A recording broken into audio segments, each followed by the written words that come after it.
A few years ago, scientists in Western Washington made a really surprising discovery. It was more of a hunch at first, and then they nailed it.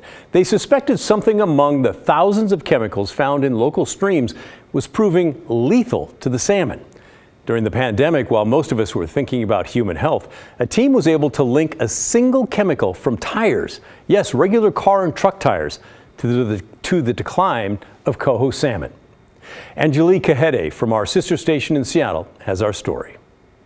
This beaker contains little bits of tire. Now, it may not seem like much. After all, we use tires in everyday life, but we now know inside contains a lethal chemical responsible for killing up to 90% of coho salmon right here in Longfellow Creek alone. Right now in America, almost every tire changed, every road driven, every playground built is contributing to decades worth of coho salmon dying. It's one of the top 5 most toxic chemicals to aquatic organisms that people have ever reported. 6-PPD quinone is a toxin produced when the common tire preservative 6-PPD mixes with oxygen.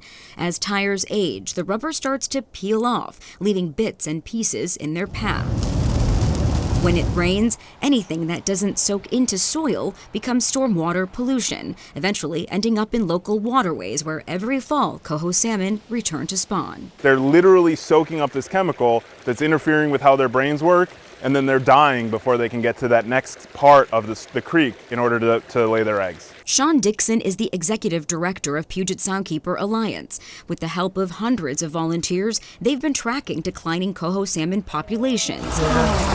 First bringing their data to the University of Washington, Tacoma, where scientist Ed Kaloje and his team worked to narrow down the thousands of chemicals found in stormwater pollution to one. I think literally it was December 12th, 2019. Jen was like, hey, I think I know what it is. We're just trying to size sort this Chinook. The team brought a sample to Jen McIntyre over at Washington State University in Puyallup, where 6-PPD quinone was put to the test. The fish would start to come to the surface of the water. They'd start swimming at the surface of the water.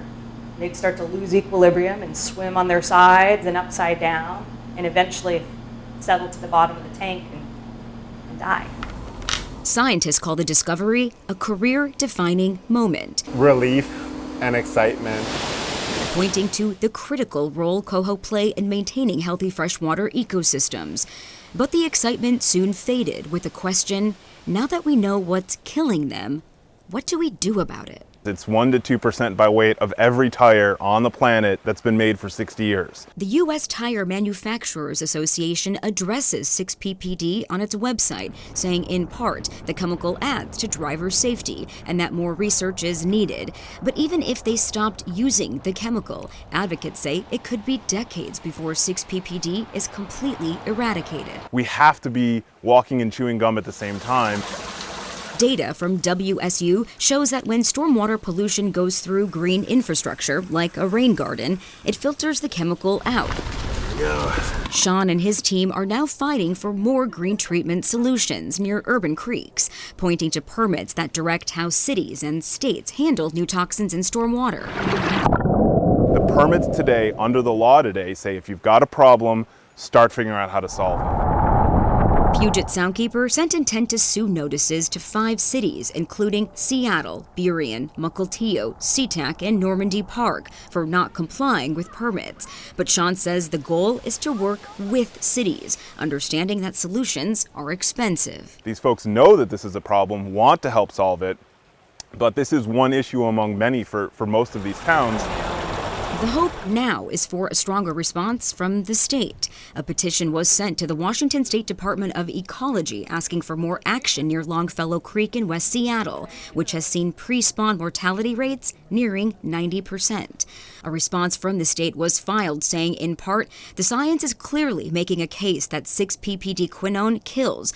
At this time, we do not believe that a site-specific adaptive management effort is the most appropriate or necessary response. And so if the community hears a little bit about it... I asked Jeff Killalea, who works with the Department of Ecology, for more context. Is there a reason why, if we know that there are certain creeks that are being targeted, that the state is rejecting site-specific solutions? This problem on the other hand, is widespread and ubiquitous throughout the Pacific Northwest.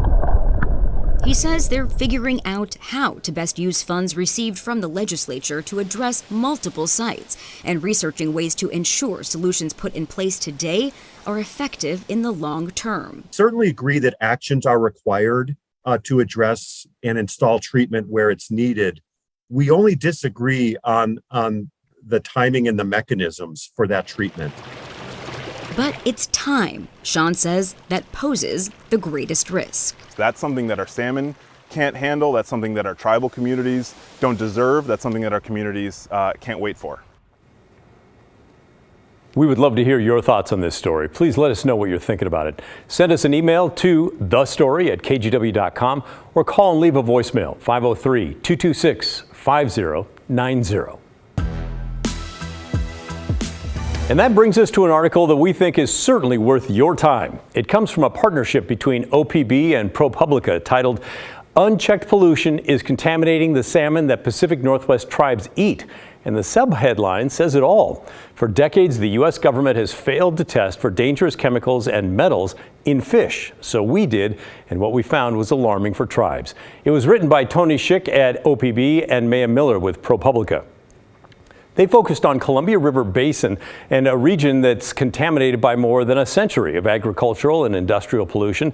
There are an estimated 68,000 native people living in the river basin today. They are in a tough spot when it comes to contaminated fish. They're weighing unknown health risks against their sacred practices passed down through the centuries. So OPB and ProPublica worked to reveal some of the unknown health risks with this story. They bought 50 salmon from native fishermen in the region and paid to have them tested at a certified lab for 13 metals and 2 classes of chemicals known to be present in the Columbia. And they found the native tribes face a disproportionate risk of toxic exposure through their most important food. Here's what the testing showed. You can see the average diet of the general population there, around 3 8-ounce servings of salmon each month.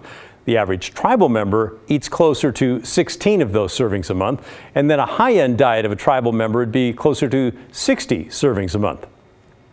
Well, the lab testing showed concentrations of 2 chemicals that federal and state health agencies deem unsafe when consumed at that mid-level, about 16 times a month. That's how many times most tribal members, you'll recall, eat salmon. The chemicals are mercury, where there's a risk at just 8 servings a month, and then also PCBs, which are, after prolonged exposure, can damage the immune and reproductive systems and a lot more. Very dangerous. Certainly some concerning numbers, but the next question is, okay, so what's being done about it? Well, there appeared to be a breakthrough here in Oregon back in 2011. That's when the state adopted new water quality standards to protect tribal people's health. The state said it would restrict the amount of chemicals released by industry and wastewater plants so that people could eat more fish with less risk. Well, okay, that's great. But what sounded like a good idea was not exactly followed through on. The state struggled to ensure that the polluters actually met the new lower limits.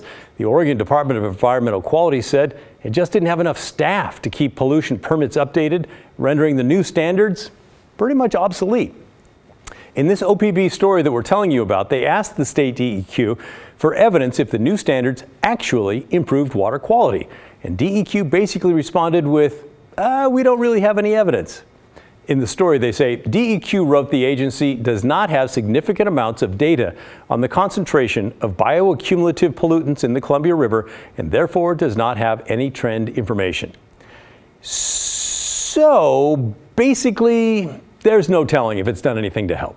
And the journalists for this story say the contamination of the water and fish could even be worse than what they found. And that's because they say things like pesticides and flame retardants could also be adding to the contamination, but those pollutants were not included in the testing because, well, it costs too much. And it doesn't look like they tested for that 6-ppd quinone either that we talked about in the first story. But something could be done in the near term. In August, the EPA received $79 million to reduce toxic pollution in the Columbia River as part of President Biden's bipartisan infrastructure law. That's the most money ever dedicated to reducing contamination in the Columbia. But the tribes and the advocates say that is just a fraction of what they need. There's a lot more at the OPB and ProPublica article that we didn't get into here on this show, so be sure to check it out. It's well worth your time. You won't be sorry.